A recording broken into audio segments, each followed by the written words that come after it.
لوگوں کا حال یہ ہے کہ وہ جنت کا نام لیتے ہیں مگر جہنمی اعمال میں مشغول ہیں۔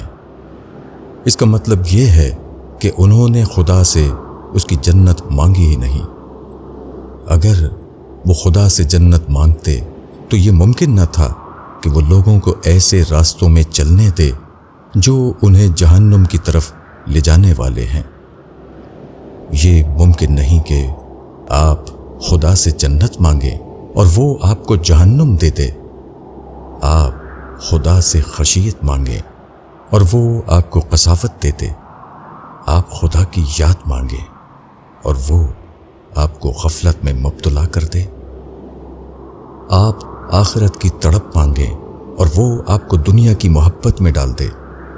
آپ کیفیت سے بھری ہوئی دینداری مانگیں اور وہ آپ کو بے روح دینداری میں پڑا رہنے دے۔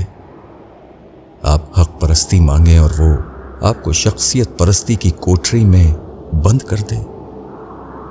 اگر آپ کی زندگی میں مطلوب چیز نہیں ہے تو اس کا مطلب یہ ہے کہ آپ نے نہ مانگا تھا اور نہ آپ کو ملا۔ جو مانگے وہ کبھی محروم نہیں رہ سکتا۔ یہ مالک کائنات کی غیرت کے خلاف ہے کہ وہ کسی بندے کو اس حال میں رہنے دے کہ قیامت میں جب خدا سے اس کا سامنا ہو تو وہ اپنے رب کو حسرت کی نظر سے دیکھے۔ وہ کہے کہ خدایا، میں نے تجھ سے جنت مانگی تھی اور تو نے جہنم میرے حوالے کر دی۔ بخدا یہ ناممکن ہے، یہ ناممکن ہے، یہ ناممکن ہے۔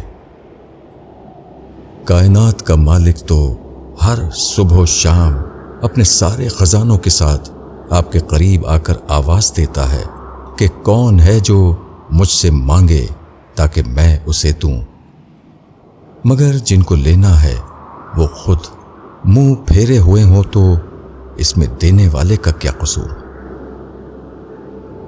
وحید الدین خان۔